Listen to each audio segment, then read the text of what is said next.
There's a contradiction that lives inside some people, an impossible paradox. They can make people listen when they speak. They can easily walk into a room and own it. They seem so sure of themselves, so comfortable in their own skin. And yet, behind closed doors, they fall apart. They question everything. They believe they're not good enough. They think everyone can see through them. They're terrified. You know someone like this. You might be someone like this. You might be sitting here thinking, how did they know? How did they see me? Because from the outside, nobody would ever guess. Nobody would ever know that the person who seems so confident is actually falling apart. The person who seems so sure is actually drowning in doubt. The person who seems so together is actually coming undone every single day. This contradiction doesn't make sense. That's what makes it so confusing. Confidence and insecurity are supposed to be opposites. They're not supposed to exist in the same person at the same time.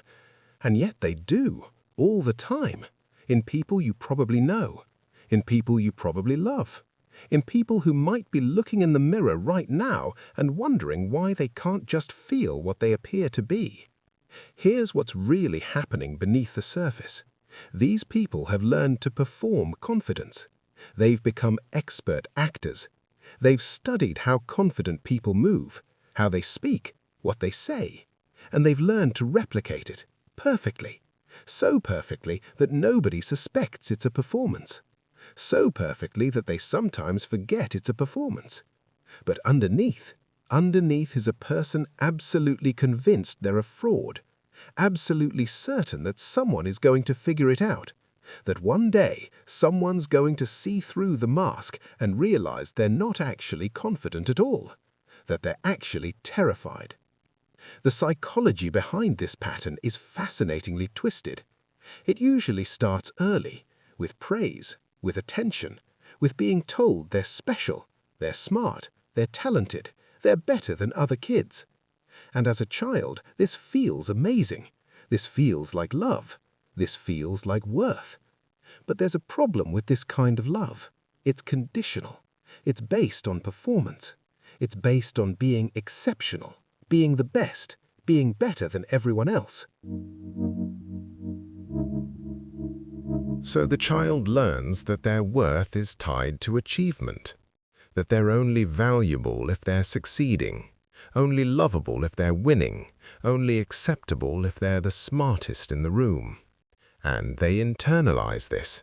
They begin to believe that anything less than excellence is failure. Anything less than perfect is worthless. So they push, they work harder, they achieve more. They become the person everyone admires, the person everyone wants to be around, the person everyone is impressed by. But here's what happens in the background. As they're achieving all these things, as they're becoming this exceptional person, something dark is growing inside. A voice that says, you don't deserve this, you're not actually this good, you're fooling everyone. When they really know you, they'll see you're a fraud. This voice gets louder with every achievement, with every compliment, with every success. Because the success doesn't feel earned, it doesn't feel real, it feels like luck or timing or people just not seeing through the act yet. This person develops what psychologists call imposter syndrome, but it's more than that. It's not just a fleeting doubt, it's a constant gnawing belief that they're not actually competent, that they've somehow managed to fool everyone, that their success is artificial, that they don't actually deserve to be where they are. And the more successful they become, the more convinced they are that they're a fraud, because the gap between who they actually are and who everyone thinks they are becomes so massive that it feels impossible. So they're caught in this trap. They have to keep performing, they have to keep achieving, they have to keep being exceptional. Because if they stop, if they rest, if they show any weakness, the whole thing will collapse. Everyone will see the truth. Everyone will realize they've been fooled. So they push harder, they work more, they become obsessed with being better, and they become increasingly terrified that someone is going to find out. The confidence they display is real, but it's not coming from a healthy place. It's not coming from self-assurance. It's coming from fear. Fear that if they don't project this image of confidence, people will know the truth. Fear that if they show any doubt, if they admit they're struggling, if they reveal any weakness, they'll be rejected. Fear that they're only loved for what they can do, not for who they actually are. So they perform, they project, they present this version of themselves that is confident, capable, successful. And the weird part? They're actually good at what they do. They actually have achieved things. They actually are competent. But they can't see it. They can't accept it. They can't internalize it. Because in their mind, real success would feel a certain way. Real confidence would feel a certain way. And what they feel is fear. So they conclude that their success isn't real, that their achievements are accidents, that they're fooling everyone. This creates a specific kind of exhaustion.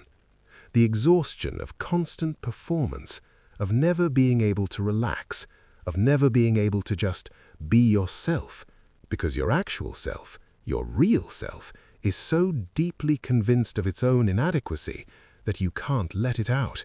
You have to keep the mask on, all the time, at work, with friends, with family, even alone sometimes, because you've internalized the judgment so completely that you judge yourself the way you believe others judge you, and the judgment is brutal. These people often become perfectionists, not in a healthy way, but in a destructive way. They can't accept mistakes, they can't tolerate failure, they can't forgive themselves for being human, because in their mind, one mistake proves that they're not actually capable. One failure proves that they're a fraud. One moment of weakness proves that everyone was right to doubt them. So they obsess over details. They redo work that's already good. They ruminate over interactions for days, convinced they said something stupid. They can't move forward because they're still stuck on something they said 3 months ago. And here's what's heartbreaking. People around them have no idea. They see someone who has it all figured out, someone who is living the dream, someone who is successful and confident and together. They might even envy this person. They might think, I wish I had their confidence. I wish I could handle things the way they do. But what they don't see are the panic attacks in the bathroom. What they don't see are the hours spent at night replaying conversations. What they don't see is the constant internal voice telling them they're not good enough. Relationships become complicated because of this pattern, because these people often choose partners who reflect their internal belief. They choose people who don't love them unconditionally. They choose people who are critical, who notice their flaws, who remind them that they're not actually as great as they seem, because on some level this feels right. This feels like truth, because they believe it too. So a partner who is critical doesn't trigger alarm bells. Instead, it feels like confirmation. Finally, someone is seeing the real me. Finally, someone is pointing out what I already know to be true about myself. Or sometimes they go the opposite direction. They choose people who are completely enamored with them, who put them on a pedestal, who think they're amazing. And this feels good for a while, but it also feels terrifying, because this person is in love with a version of them that doesn't actually exist. And the day this person realizes the truth, the day they see who they actually are, they'll leave. So they're constantly bracing for impact, constantly waiting for the rejection they're certain is coming. The really messed up part is that their confidence actually works against them in certain ways. because people trust them, people believe in them, people give them opportunities, doors open, and instead of feeling grateful or accomplished, they feel like they've tricked someone. Someone made a mistake. Someone is going to realize they hired the wrong person. Someone is going to figure out they don't actually know what they're doing. This pattern also affects how they handle criticism. Even the smallest, most constructive piece of feedback feels like confirmation of their fears, like someone is finally saying what they've known all along, that they're not good enough, that they're a fraud, that everyone was right. So they might react strongly to feedback. They might take it as a personal attack. They might spiral, or they might smile and nod while internally falling apart. They might go home and cry. They might spend the next week obsessing over those 3 sentences someone said, convinced that the person now sees their true incompetence. But they also work incredibly hard because their fear drives them. Their terror of being exposed drives achievement. Their insecurity pushes them to be better. And this is why they actually accomplish things. This is why they actually succeed. The very thing that makes them feel fraudulent is also what propels them forward. It's a twisted system. It's not sustainable, but it works. For a while, until it doesn't. And then something breaks. Sometimes it's burnout. They've been pushing so hard for so long that their body just shuts down. They get sick. They get depressed. They crash. And in that crash, they have to face the thing they've been running from. They have to be still. They have to be vulnerable. They have to admit they can't keep going like this. And that's when the real work can begin. Sometimes it's a failure. Something they've been confident about goes wrong. A project fails. A relationship ends. They don't get the job they thought they'd get. And in that moment, instead of thinking, well, I'll try again, they think, I knew it. I knew I wasn't good enough. I knew I was a fraud. And they spiral. They might withdraw. They might become depressed. They might sabotage other good things to prove to themselves that they were right all along. What these people need, more than anything, is permission to be imperfect, permission to fail, permission to be human, permission to be loved for who they actually are, not for what they can do. But giving themselves that permission is almost impossible because it feels like betrayal. It feels like giving up. It feels like admitting defeat. The path forward starts with seeing the pattern. Noticing when you're performing. Noticing when you're pushing.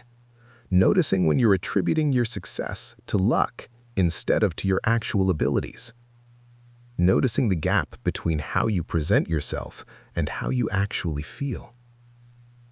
And instead of trying to close that gap by becoming more confident, trying to close it by allowing yourself to be more authentic, by slowly, carefully revealing the real you to people you trust, by risking vulnerability, by accepting that you can be competent and still have doubts.